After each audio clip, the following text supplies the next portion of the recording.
Next for our training, I'll be going through creating branching with our simulation, which collapses back down to a singular state. So with what we have here, we have two nodes, or to say a string of nodes with one path all the way through. Most often, what you will probably find more useful is instead of a setup like this, you will have one where there can be branches in between your states. Even if they do end up collapsing back down to one ultimate conclusion, you will likely find it better to go through this way. So first and foremost, I'm just going to create these branches and name them conversation path A and conversation path B. Okay, we are going to add a transition between these two, which will also be of an utterance type. Path A, and add transition.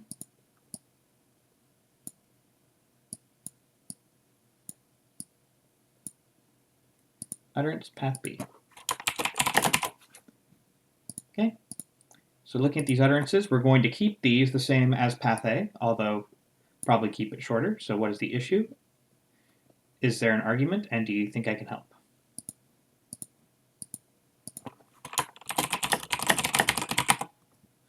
What is the issue?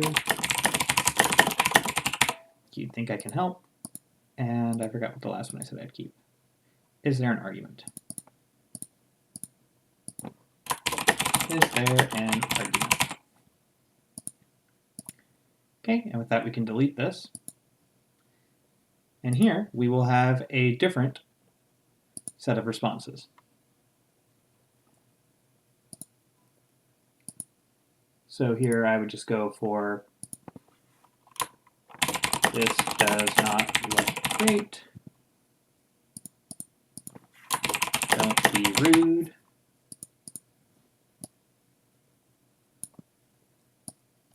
And please calm down.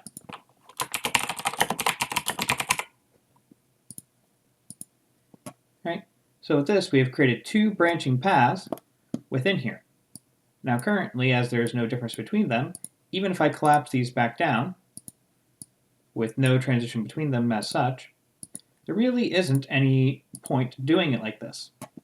However, the advantage of doing things like this is you can create different responses from your agents with these paths. So you could do a speaking action in one, which is not done with the other, even if it ultimately does go back to the other. So in our case, none of your business, pal. You could have one of your users say, oh, sorry, I didn't see you there. So this would be not colleague 1, but HR1. And HR1 is using the voice of Justin. Now you just go with none and wait until he's finished speaking. Whereas here you can continue as previously, where there was no conversation taking place. So now you've created a difference between those two utterances.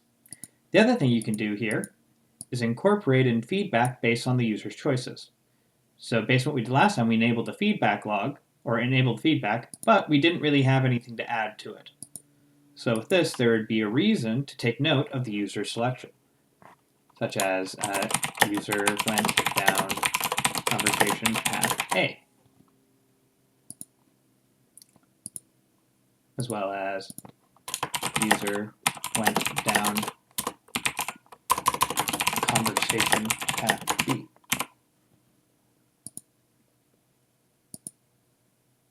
Let's just be consistent in how we wrote this. Okay, so now at the end of our experience, we will have a feedback log added here, which will let the user know that there was a split decision at some point, where they went down a different path in the conversation. Now with this, it says none of your business, pal. We have this conversation point here. So instead, we can make an entirely different type of interaction between here. So with one, you can say an utterance, and with another, let's go with you're trying to leave the situation. And let's have that be done with a use action with our door. So you create a new state, create a use transition between it and sliding door and make it so that when it's used, tried to leave.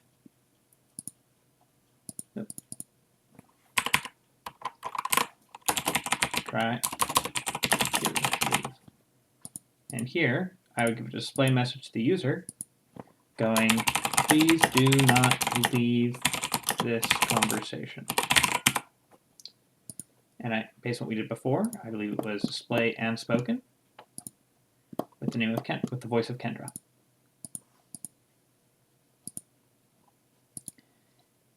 Okay, and then I would add a feedback log. User tried to leave.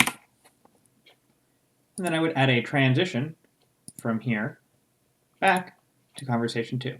So we've now created a loop between these two to where the user will be presented with the statement, none of your business, pal.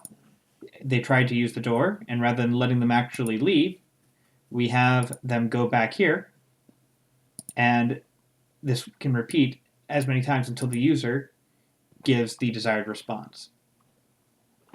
We can utilize this in a variety of ways in order to help guide the user down a path and add as many branches and different decisions and dialogues until they ultimately reach their conclusion. We can also change everything about the way the user speaks, interacts, and completely branch everything out to where it ends up in a different endpoint in comparison to where the user began, if that was our desire. So previously, when we were here, we had the user trying to leave too soon. Right now he's going to be asked to take a hike. And here we're just going to add another transition, where again we're going to have them use the door. User left the scenario. Okay, and here I would enable my feedback and end my simulation here. So I would just add one more display message to the user. You have left the situation before it was resolved. And you can go as far down or as wide of a split through these courses of actions as you would like, and make as simple or complex of a graph going between this. And that is how I would create branches within a simulation, and how you can easily incorporate them based off of whatever triggers or uses, utterances, or anything else you would like to incorporate them in various different ways. Thank you.